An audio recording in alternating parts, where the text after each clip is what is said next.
Hey, deserving listeners, 90 Day Fiancé. Let's watch. Sure, we want to tell me something now? So, Jovi, what happened that night? I mean, you saw my friend force me into going up there, clearly. Me and Rebecca had the same face. Like, so, force you? I don't think anyone believes that. Okay, so what should Jovi say in this situation? Well, what should he do? I think, one, if he should rewind the clock, go back to the beginning and say, hey, honey, I'm about to go to a bachelor party, and we're going to go to a strip club, and what's allowed? So there's a possibility that Yara would have said, yeah, go to a strip club, but I don't want you going into any private room with anyone, and I don't want you touching any of them. You can go to a strip club, but that's where the line is for me. You can have a conversation about it. They did not have that conversation, and Jovi went to the strip club either knowing that he was doing things that were going to hurt Yara, or assuming that he was doing things that weren't going to hurt her. Now, I know some people will say, like, how could you possibly think that going into a private room with a stripper, with a dancer, would not hurt Yara? Well, some people are like that. A lot of couples have, it's a wide variety of what's acceptable in relationships. And we just don't know. Now, it wouldn't be unusual for someone in Yara's position to be upset about that, particularly being shown the clip that they showed her. I don't know if I showed the clip, but they showed the clip, and Yara said she'd never seen it before, and she's really hurt by it. So they should have had the conversation beforehand, what was okay. And this also applies to bachelorette parties, right? You want to have these conversations because you don't want something coming out of left field that is going to hurt you in a really unnecessary way. There was no reason why Jovi had to risk that by doing something without checking with her first. He could have even quickly texted her, oh, by the way, my friend wants me to go in this private room with a stripper. Well, what do you think about that? Yara might have said, well, since you asked, I'll say yes. Thank you for checking in. Or no, it's obvious, I'd rather have you not do it. Okay, so you should probably check in.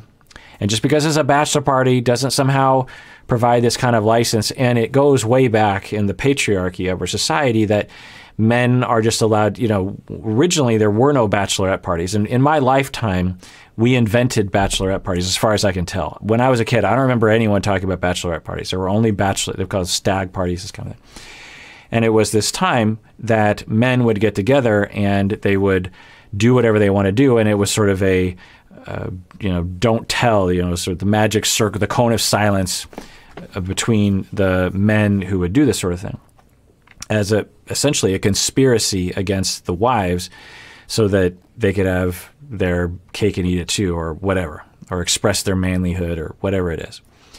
And by the way, that's another factor that I just want to point out, that for a lot of men, and I wouldn't be surprised if Jovi was socialized this way, is to not have a bachelor party and to not do what he did would risk emasculating yourself.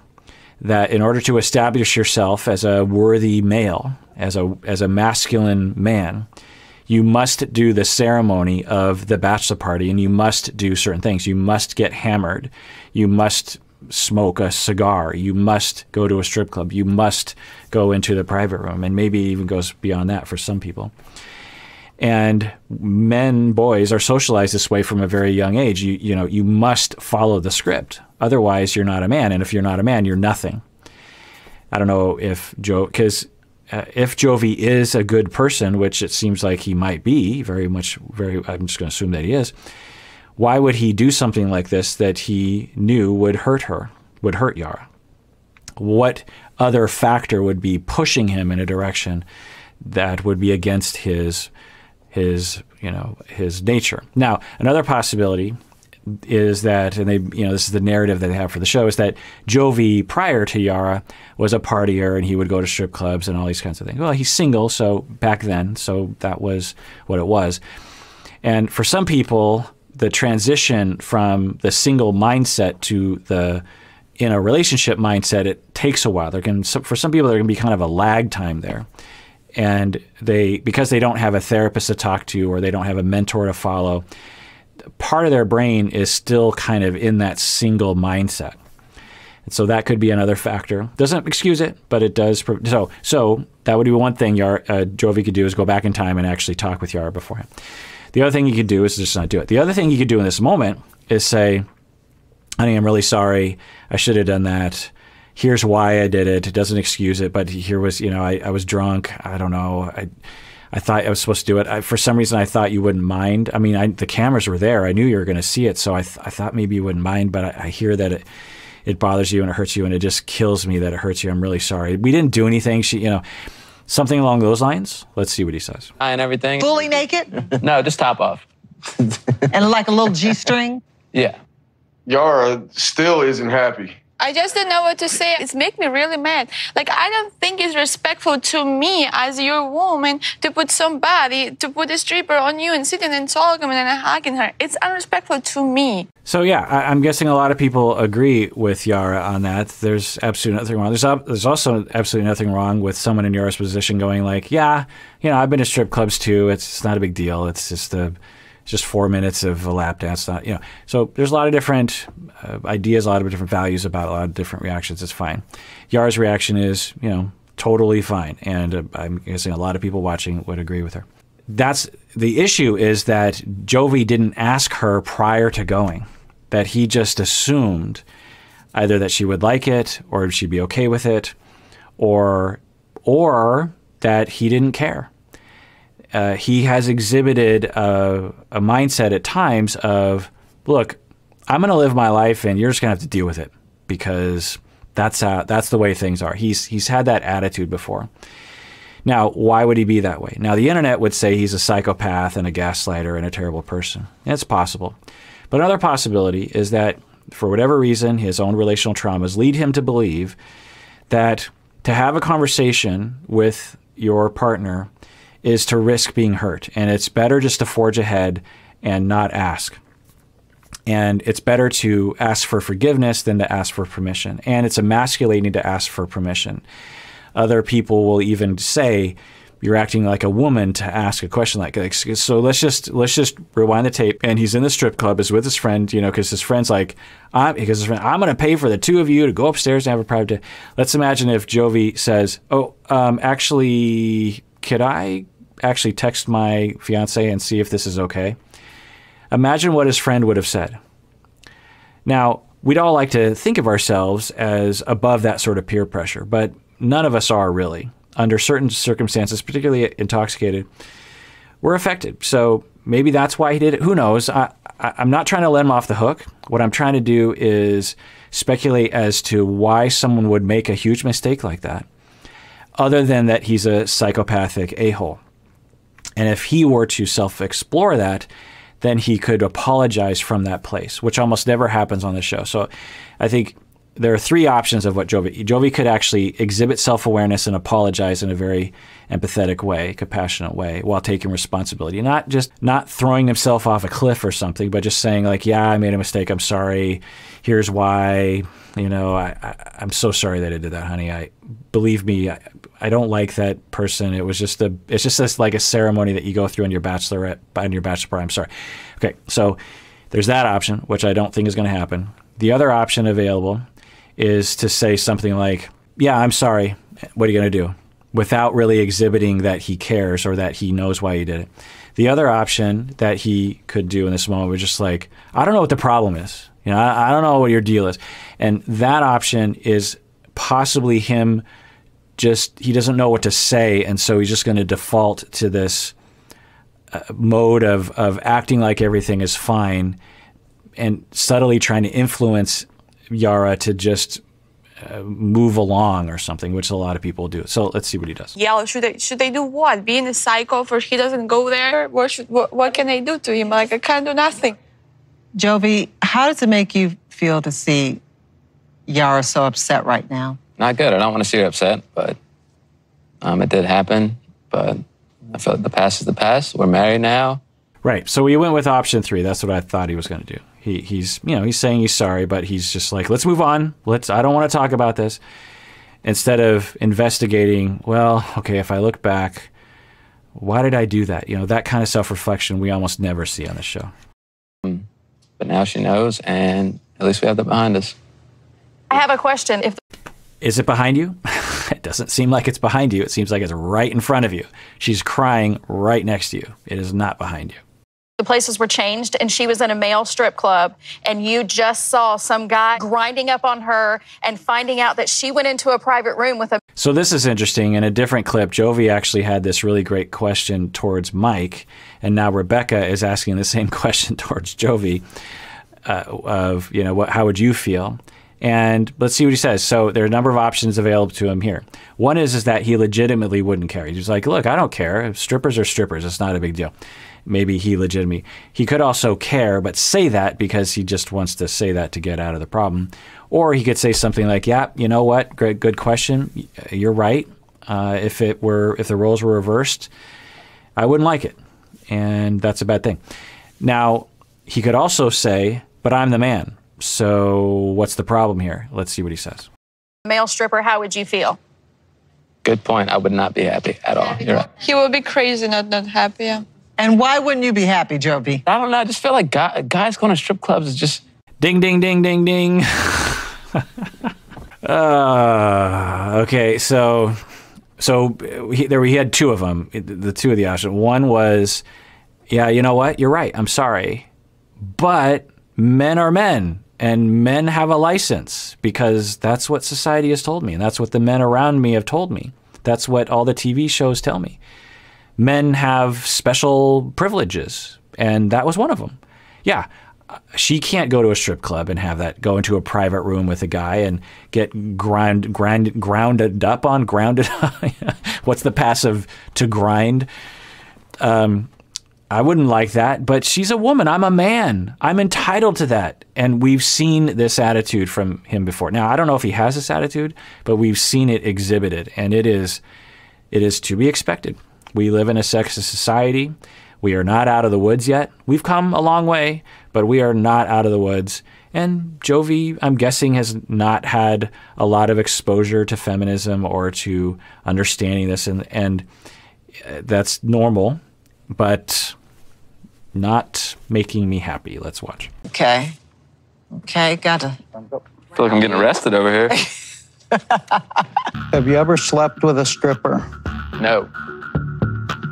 It's a lie. So I'm pretty sure he talked about having slept with an exotic dancer, or at least his friends said early in the season. So I'm not surprised that that is identified as a lie. But the other thing I want to say is that lie detector tests are not reliable. It's a myth. Imagine if we did have such a device that could detect lies. We could hook up criminals and just be like, did you kill that person? Yes or no? If we had the ability of any sort, whether it's a polygraph test, sometimes on YouTube there will be these claims of facial expressions, noticing lies and that way detecting lies, or body language. These are not supported by science. Might someone be good at detecting when someone is lying based on experience, this sort of thing? Maybe, but there's a lot of research on this. We have a ton of research in psychology because it's one of those things that a lot of researchers over the past 100+ years have looked into, because imagine if you did have that ability, even if you had the ability to detect lies like 80% of the time, not 100%, but just even 80%, you could solve a lot of our problems if you could do that. So polygraph tests are not reliable for a lot of reasons. It's based on this idea that when you lie, your physiology changes, your blood pressure or your breathing changes or your pulse changes or your skin temperature changes. You essentially have a nervous system reaction as if you're under a little bit of stress because you're lying. Because when we lie, the assumption is that our body's like, uh-oh, I'm lying. There's a little bit of distress that our body goes through, a little bit of anxiety. And it might not be detectable if you're just talking to someone, but it is detectable by the various different measurements that they're doing. The polygraph, it's, poly meaning many and graph meaning measurement things, and so it's measuring in a variety of ways. Okay.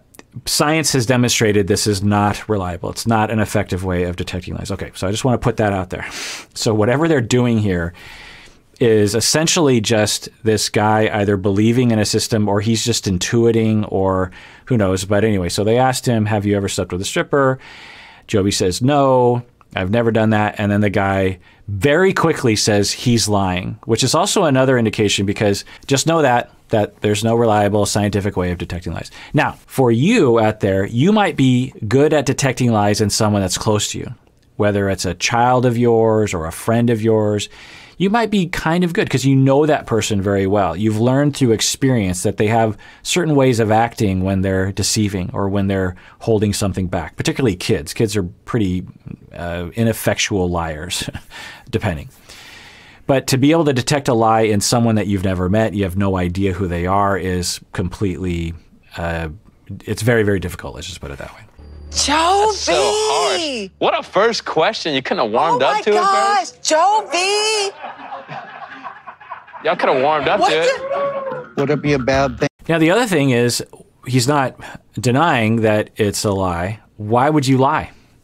I mean, why would you lie if you're in Jovi's position? Why would you just say, yeah? The other thing is why would Jovi volunteer? Because he's not forced to do this. Why would he even volunteer for this in the first place if he doesn't want to reveal certain things about his life?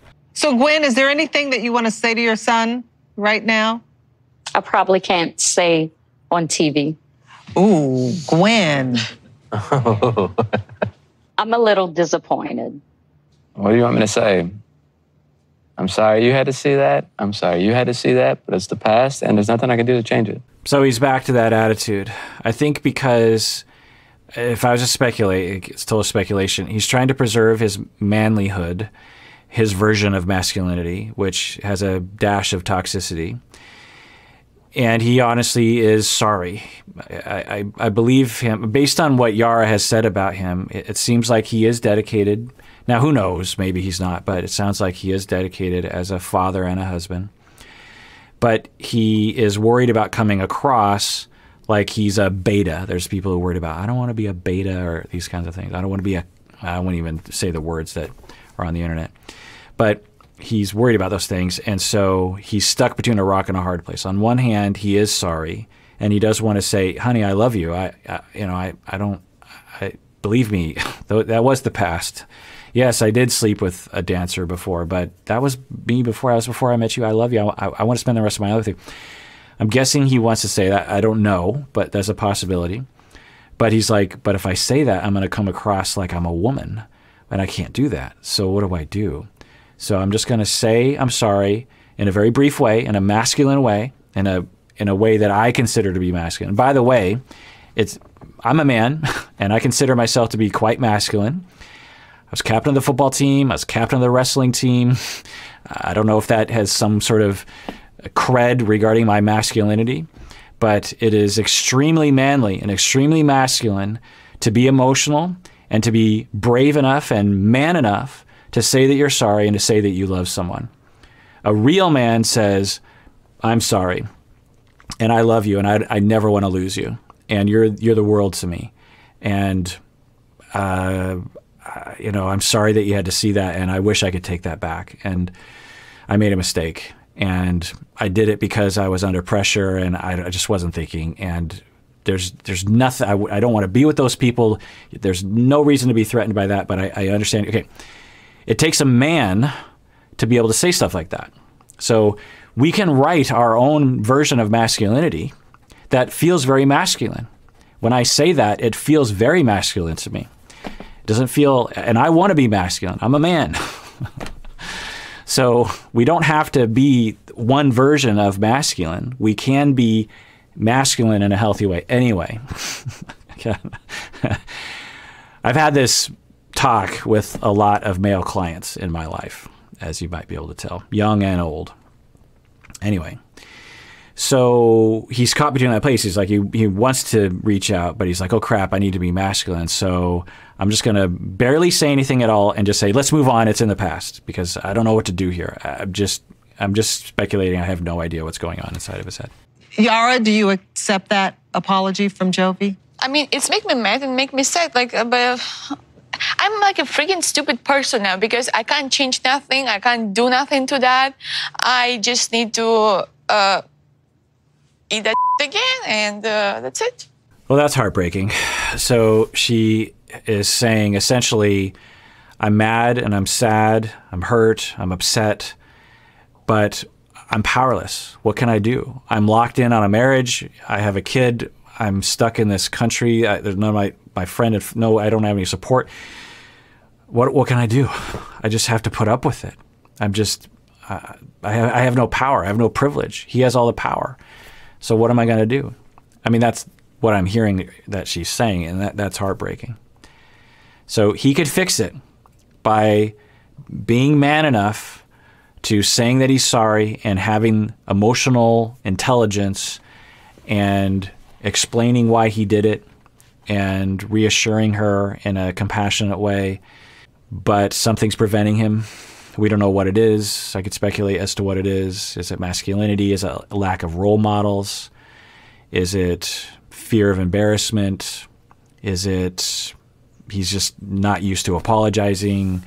Does he feel entitled? You know, who knows? Let's continue watching. All right, well, that does it for that episode. Everyone out there, please take care of yourself because you deserve it. You really, really do.